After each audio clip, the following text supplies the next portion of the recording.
It's the final weekend and the final round of the ABB FIA Formula E Championship in 2024. Welcome to the East End of London, the Excel Centre, for Free Practice 3, the last round of the day.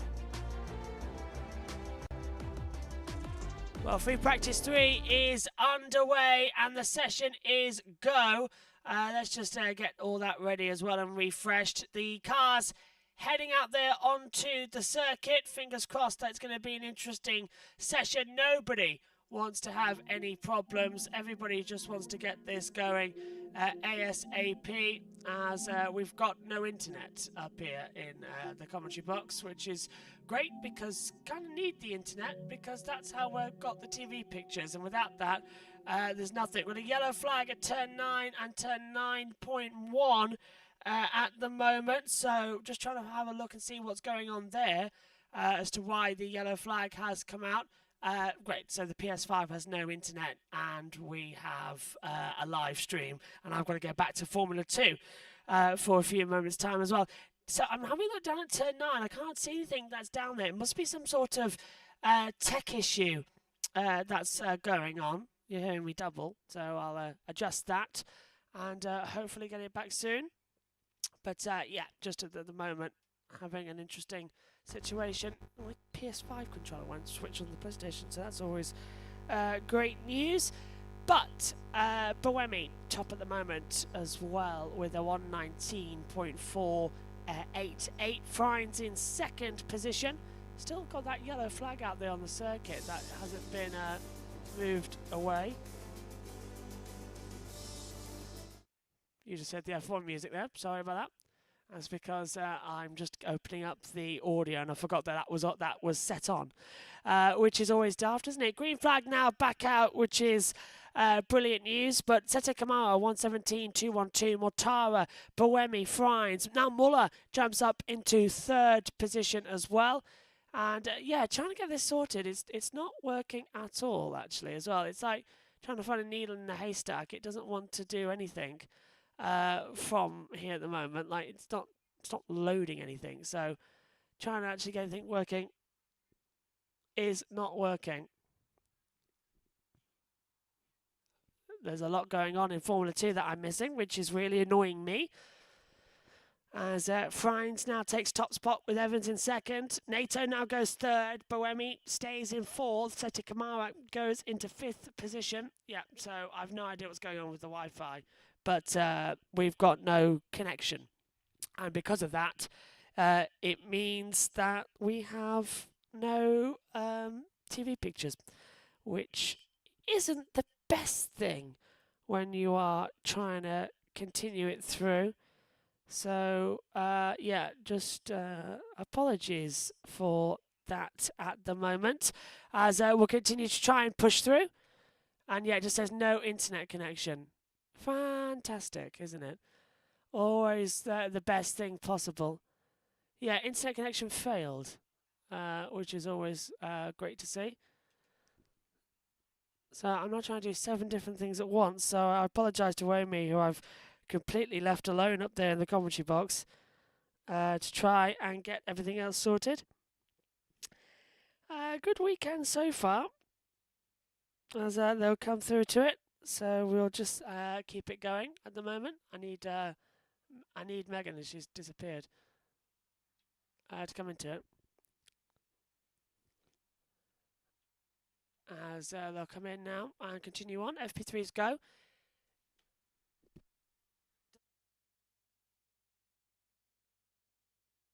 And Megan's now here. If you could just quickly talk us through the order and the standings at the moment while I type this password in.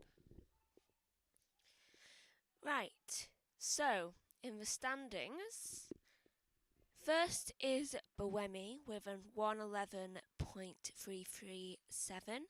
Frines is second, Verline is third, Da Costa is fourth, Evans is fifth, Muller is in sixth, Nato is in seventh, Dennis is eighth, Daruvula is in ninth, Sete Kamara is in 10th, Mortara is 11th, Tictum is 12th, Van Dorn is 13th, Verne is 14th, Hughes is 15th, Gunther is 16th, Bird is 17th, Degrassi is 18th, 19th is De Vries, Roland is 20th, Fenestraz is in 21st, and Cassidy is all the way in the bottom in 22nd. Thank you, Megan. And now I think that's solved an issue, hopefully. And it has solved an issue. Fantastic news. Which means that we can now hand over to our commentary team as well, with Tom Brooks at the wheel. So, yeah, it's taken a little bit of time, but we can now hand over to our commentators so I can get to the end of the Formula 2. Yeah, not exactly the greatest situation at the moment, is it? It's like being caught in a blender, I've been told at the moment as well, to try and come through with time remaining on the board. So if we're going to have it, let's go back over to them now. Well, not a bit of a mixed session of two halves for Jaguar at the moment then. Mitch Evans there, as we said, top of the pile, but Nick Cassidy's still stuck in the garage. You can see the work going on to his car at the moment. Hasn't been a particularly brilliant weekend though, Casey, for Nick Cassidy so far. Difficult qualifying for him yesterday, 17th on the grid. He managed to recover to 7th place eventually at the checkered flag, courtesy of a couple of penalties for Fenestraz and Dennis in front of him. I think if you'd offered him that at the end of quali yesterday, he'd have bitten your hand off.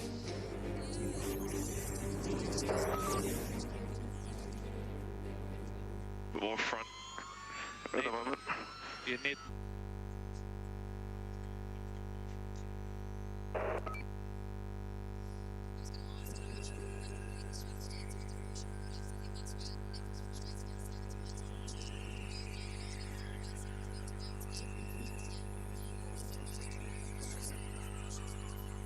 And no, they were not supposed to stay on the same set of tires. The plan was to go with, like everyone, to go with 2 sets of tires. So you go out, build, push, and then you come in and then you go push or something like this. But they all stayed with the same set of tires.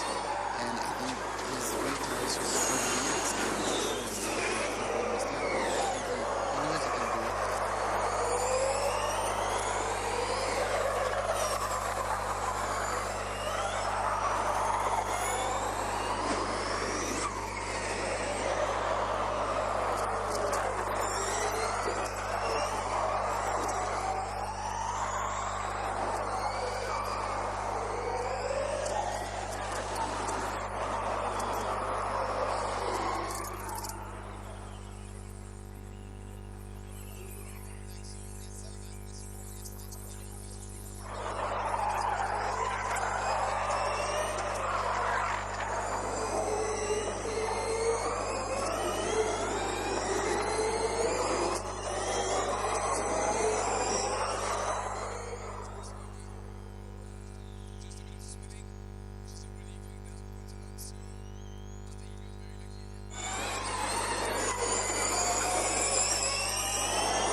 Not like we forgot how to go racing. I have a fantastic team, great drivers, great car.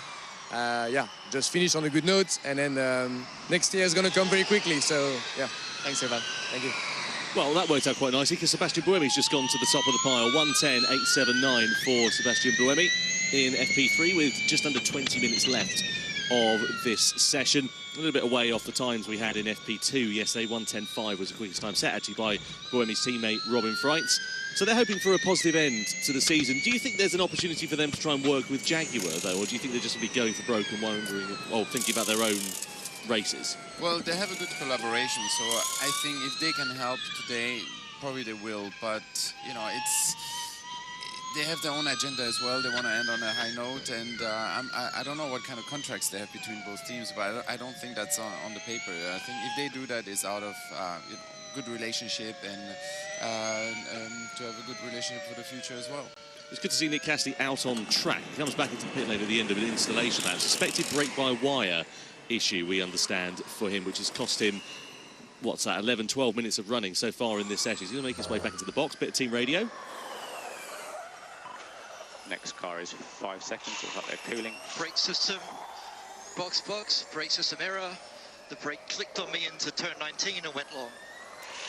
Can't buy luck at the moment, can he, Nick Cassidy? No, that's not what you want. You want to be in the flow, in the rhythm, and you don't want to have issues. And it's quite rare to have technical issues. And what he was referring to is like the brake-by-wire system. It's so you're braking into a pressure on the pedal, but it's a sensor, and that deploys the braking across the system. And there's a fallback system, so when the brake pedal goes long, then it's not operating correctly.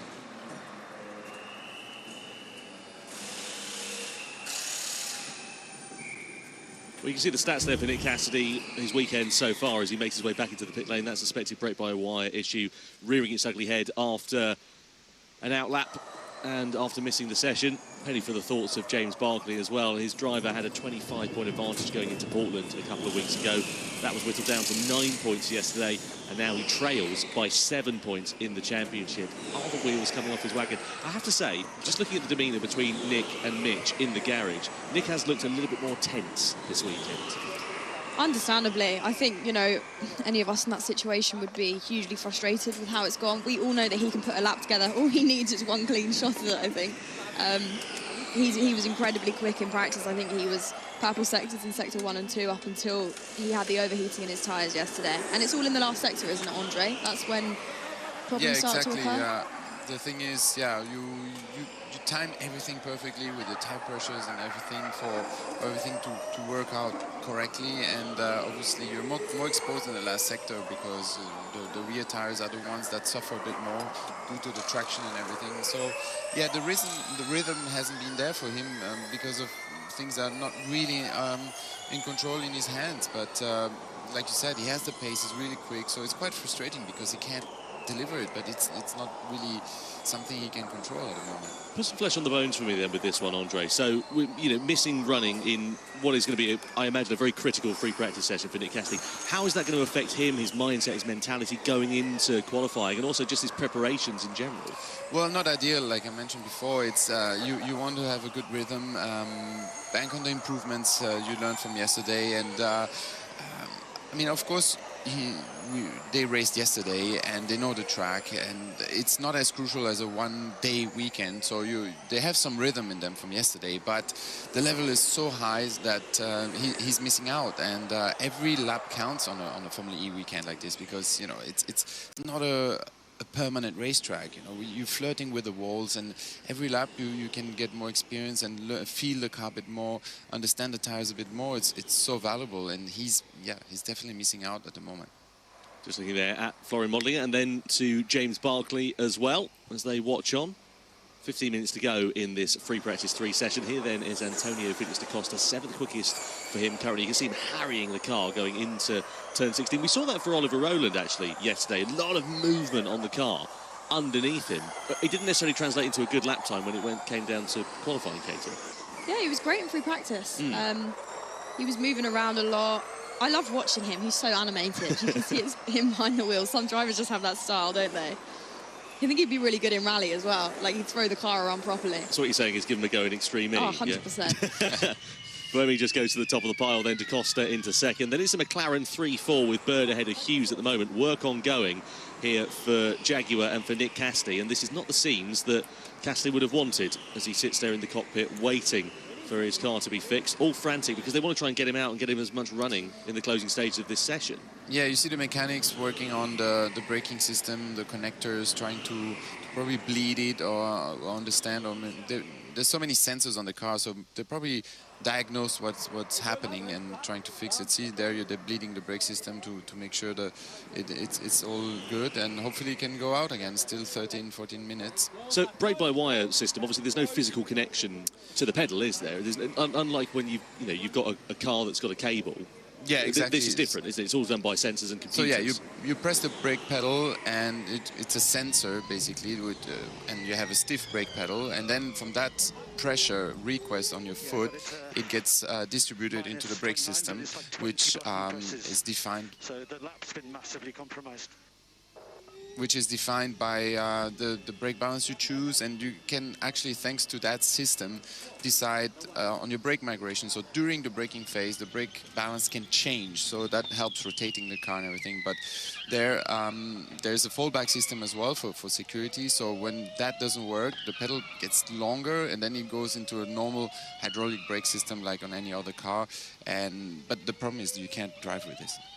So Jake Dennis, currently the reigning world champion, at least for the next 7 or 8 hours or so. Then that mantle will go to somebody else. Difficult day at the office, though, for him yesterday with a 15-second penalty. A top 10 for Norman Natto, just 1 point, though, on the board for him. Let's get down to Saunders, who's with team principal Roger Griffiths, and reflect on their weekend so far.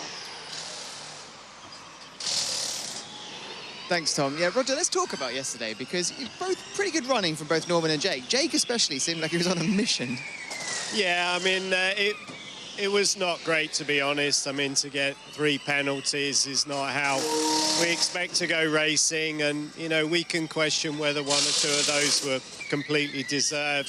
I mean, certainly I went down to talk to my counterpart, James at Jaguar, and said, look, you know, our race is not with you. We're not trying to do anything to ruin Nick's championship here. I think there was a little bit of a misunderstanding of what we were trying to achieve. So we cleared the air there, and I know that Jake has also spoken to some of the other drivers that he was involved with. So, you know, today we're hoping for a much cleaner day. You know, we'd like not to be on the receiving end of either contact or penalties today. Our fight is for 3rd in the championship. So, yeah, that's where we're going to focus on. Let's talk about that fight for 3rd in the teams, as you say, because it's American team v American team, Penske v Andretti. It's one for the ages, surely. Yeah, absolutely. I mean, it's been something that we've seen happen on the other side of the Atlantic quite regularly in IndyCar racing. And, you know, now we've got our own version of it here in Formula E. So, yeah, it's exciting. I mean, it's 2 really strong teams, a lot of legacy, a lot of heritage between them. And it's also DS versus Porsche. So, you know, let's hope we can come out on top of that one. It's quite a bit to do. We got quite a few points to make up, but, you know, we've got 2 really good drivers. We've got a really good team behind them, so I'm confident in their abilities. We're looking forward to seeing who can get that final spot on the team's championship podium. Thanks, Roger. Thank you. Thank you to Roger Griffiths, team principal of Andretti. Thank you to Saunders.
So Roland tops the session from Verline, Vern, Gunther, Freins the top 5, Druvela, Boemi, Ticton, Muller, Van Dorn your top 10, Fenestraz, Dennis, DaCosta, Bird, Degrassi, Mortara, Evans, De Vries, Nato, Seta Kamara and Hughes as well.